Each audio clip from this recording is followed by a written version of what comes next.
বাংলাদেশের রাজনৈতিক ইতিহাসে কিছু মানুষ আছে যারা শুধু রাজনীতি করেন না, মানুষের পাশে দাঁড়ান। যারা রাজনীতিকে দেখেছেন মানুষের সেবার পথ হিসেবে, যাদের জীবন শুধু ব্যক্তিগত গল্প নয়, এটা একটি জনপদের গল্প, একটি সংগ্রামের ইতিহাস। আর সেই ইতিহাসের মধ্যেই জন্ম নেয় কিছু নেতৃত্ব। বাংলাদেশের রাজনৈতিক ইতিহাসে ছাত্র রাজনীতি থেকে শুরু করে জাতীয় সংসদ পর্যন্ত তার দীর্ঘ পথচলা তৈরি করেছে এক অনন্য অধ্যায়। ফেনীর মাটিতেও তেমনি এক সাহসী, সংগ্রামী এবং মানুষের জন্য নিবেদিত এক নারীর নাম রেহানা আক্তার। 1970 সালের 1 জানুয়ারি ফেনী সদর থানার গাজীবাগ ইউনিয়নের মাটিতে জন্মগ্রহণ করেন রেহানা আক্তার। শৈশব থেকেই তিনি ছিলেন মেধাবী, সাহসী, ধীরচেতা এবং প্রতিবাদী। অন্যায় দেখলে প্রতিবাদ করা, অসহায় মানুষের পাশে দাঁড়ানো, এই মূল্যবোধই তার ব্যক্তিত্ব গড়ে তোলে একজন ভবিষ্যৎ নেত্রী হিসেবে।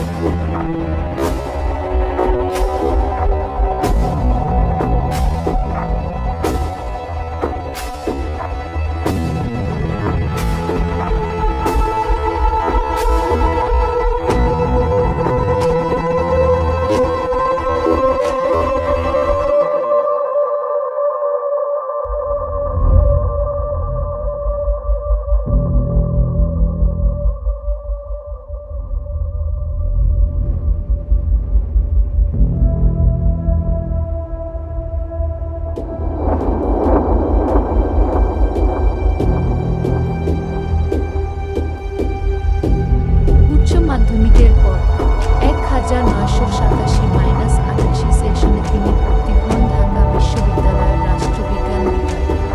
ঢাকা বিশ্ববিদ্যালয়ের প্রাণবন্ত ক্যাম্পাসে শুরু হয় তার রাজনৈতিক পথচলা। 1990 সালের উত্তাল সময়ে স্বৈরাচার বিরোধী আন্দোলনে তিনি হয়ে ওঠেন রাজপথের সাহসী কর্মী। 1990 সালের উত্তাল সময়ে স্বৈরাচার বিরোধী আন্দোলনে উত্তাল বাংলাদেশ। সেই সময় রাজপথে সোচ্চার কণ্ঠ হয়ে ওঠেন। ভয় নয়, সংগ্রামী ছিল তার পরিচয়।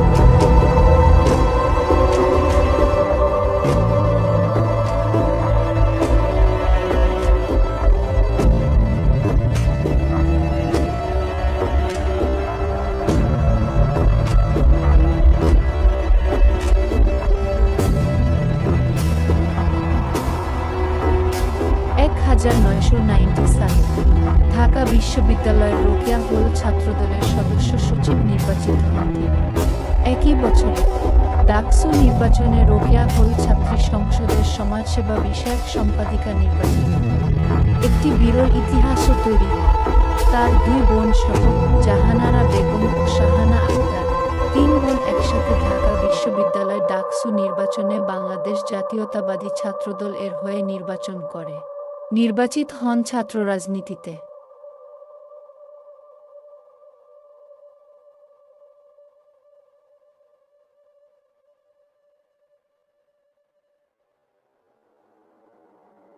ছাত্র রাজনীতিতে সফল নেতৃত্বের পর বাংলাদেশ জাতীয়তাবাদী ছাত্রদলের কেন্দ্রীয় নেতৃত্বে গুরুত্বপূর্ণ দায়িত্ব পালন করেন তিনি।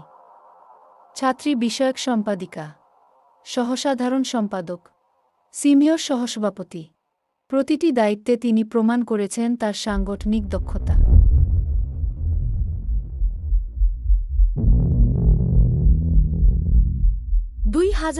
সালে সংরক্ষিত মহিলা আসন থেকে প্রথমবার জাতীয় সংসদ সদস্য নির্বাচিত হন তিনি। 2008 সালে দ্বিতীয়বার সংসদ সদস্য হিসেবে দায়িত্ব পালন করেন। সংসদে তিনি তুলে ধরেছেন ফেনীর মানুষের অধিকার, উন্নয়ন এবং ন্যায্য দাবি।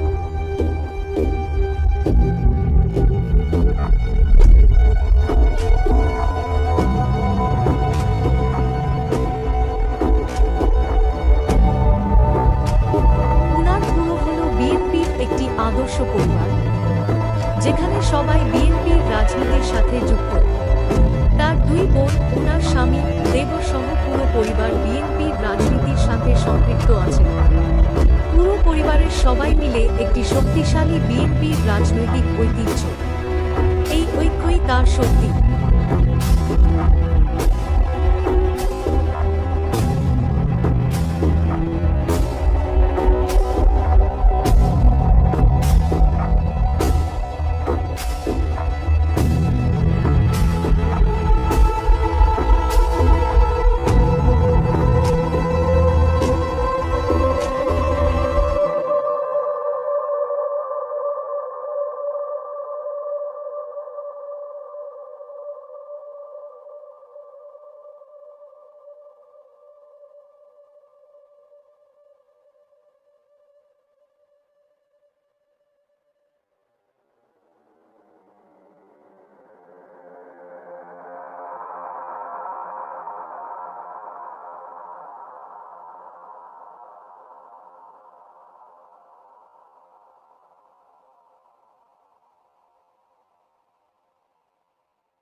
সালের 5ই আগস্ট ফ্যাসিস্ট শেখ হাসিনা শাসনের পতনের পর বিএনপির চেয়ারম্যান জনাব তারেক রহমানের নির্দেশে কেন্দ্রীয় বিএনপির সহ প্রশিক্ষণ বিষয়ক সম্পাদক রেহানা আক্তার রানুকে দেয়া হয় সবচেয়ে গুরুত্বপূর্ণ দায়িত্ব। তিনি হন ৩১ দফা বাস্তবায়নের সাংগঠনিক টিমের প্রধান। সারা দেশের দলীয় নেতাকর্মীদের সমন্বয় করে তিনি কৌশল তৈরি করেন। নিরপেক্ষ নির্বাচন কমিশন, বিচার বিভাগের স্বাধীনতা, দুর্নীতি নির্মূল, শিক্ষা স্বাস্থ্য কর্মসংস্থান, প্রতিটি দফাকে তিনি জাতীয় পুনর্গঠনের হাতিয়ার বানান। তার কথায় ৩১ দফা শুধু কাগজের প্রতিশ্রুতি নয়, এটি জনগণের দুঃখ কষ্টের সমাধানের প্রতিজ্ঞা।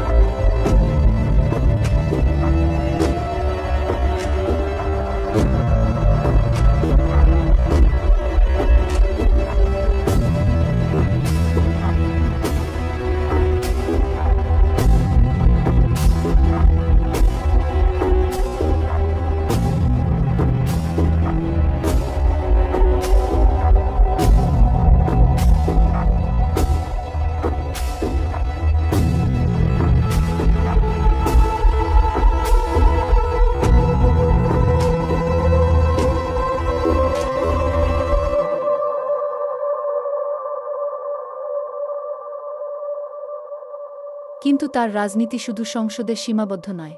দুর্যোগে, বন্যায়, মানুষের দুঃসময়ে তিনি সবসময় ছুটে গেছেন মানুষের পাশে। মিথ্যা মামলা, গ্রেফতার, চাপ, কোনো কিছুই তাকে থামাতে পারেনি।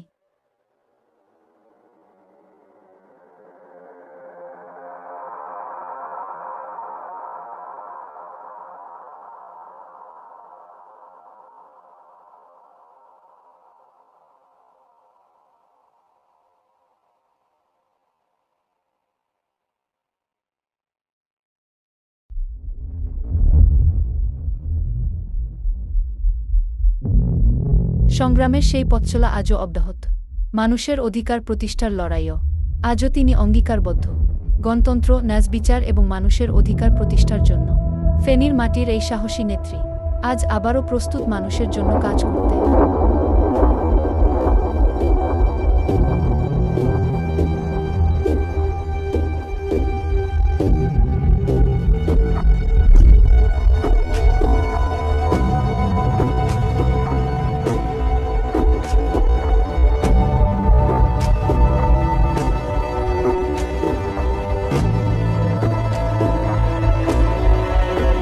রেহানা আক্তার রানু ত্রয়োদশ জাতীয় সংসদ নির্বাচনে সংরক্ষিত নারী আসনে বিএনপির মনোনয়ন প্রত্যাশী। মানুষের জন্য, মানুষের সাথে শেষ পর্যন্ত লড়াই। সংগ্রামের সেই পথচলা আজও অব্যাহত। মানুষের অধিকার প্রতিষ্ঠার লড়াইয়ে তিনি এখনও অঙ্গীকারবদ্ধ। জনাবা রেহানা আক্তার রানু ত্রয়োদশ জাতীয়